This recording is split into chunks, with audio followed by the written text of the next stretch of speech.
Coucou tout le monde, alors on se retrouve aujourd'hui pour une petite review. Pour vous partager un nouveau tarot que j'ai eu sous le sapin cette année. Le tarot des oppositions. Alors, je ne sais pas si vous l'avez déjà vu sur d'autres chaînes. Moi, je ne le connaissais pas.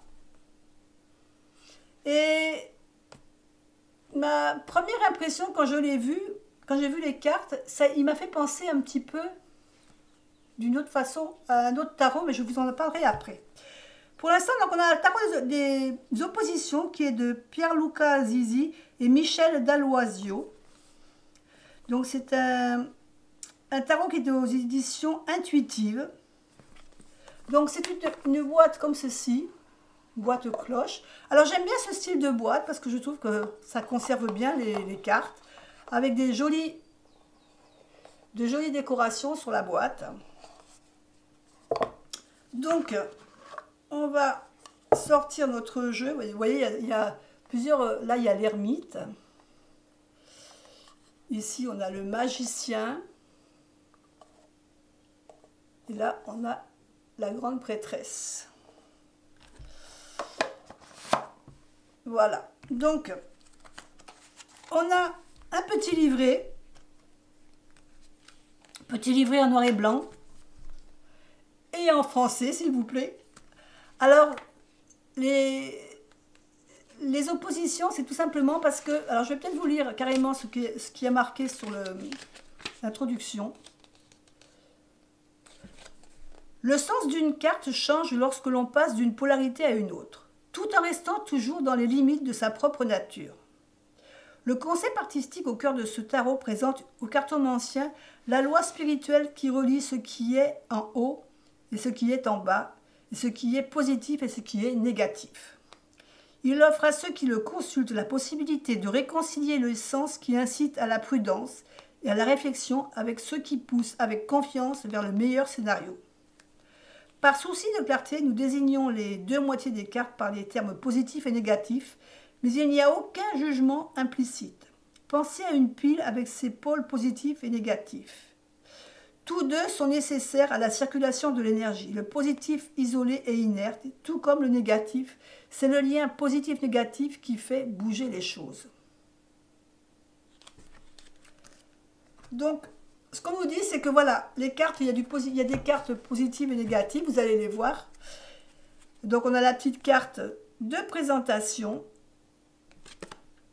que je mets de côté. Alors, on a ici le dos des cartes.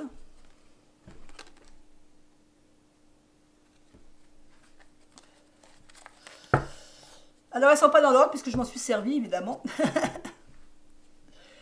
Donc, ici, on a le côté positif qui sera toujours beaucoup plus clair.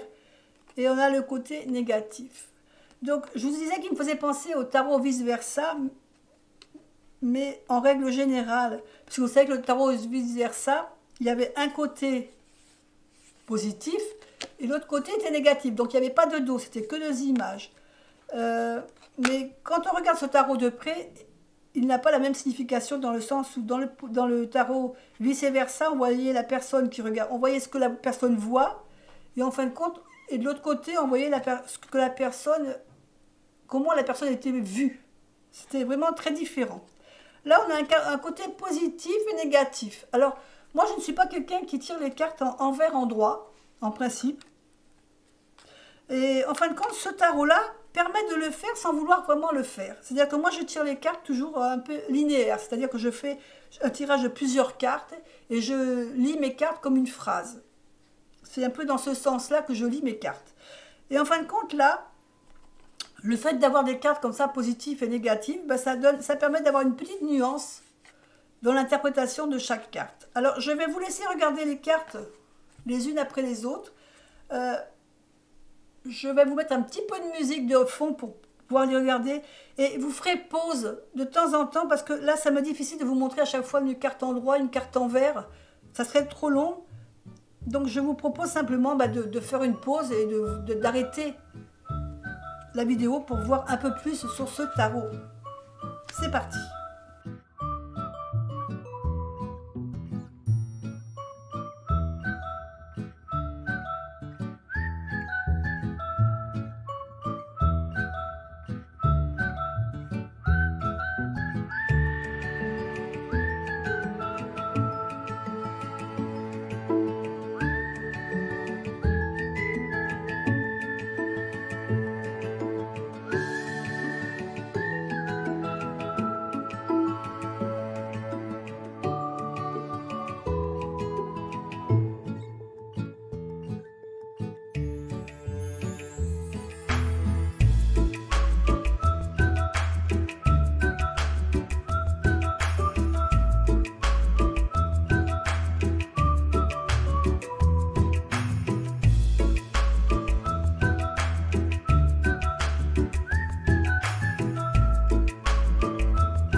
Voilà, alors vous avez vu qu'on a des cartes un peu qui suivent le rider, hein, qui suivent un peu le rider classique. On ne peut pas dire qu'il y a de gros changements au niveau de l'imagerie.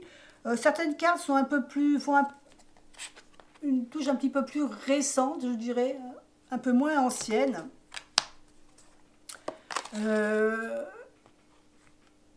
Mais je trouve très intéressant ce tarot que je ne connaissais pas. Alors, je suis en train de travailler avec ce mois-ci pour l'étudier un peu. Donc, si ça vous intéresse, dites-moi. Parce que c'est vrai que je ne sais pas si vous avez pu vous rendre compte vraiment de l'énergie de ce jeu. Parce que c'est pas évident de vous montrer l'endroit et l'envers des cartes.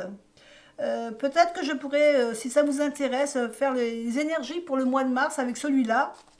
Pour vous donner un peu plus d'idées de ce tarot. Voilà, c'était le tarot des oppositions. Moi, je vous fais des bisous et puis je vous dis à bientôt pour une autre vidéo. Bye bye.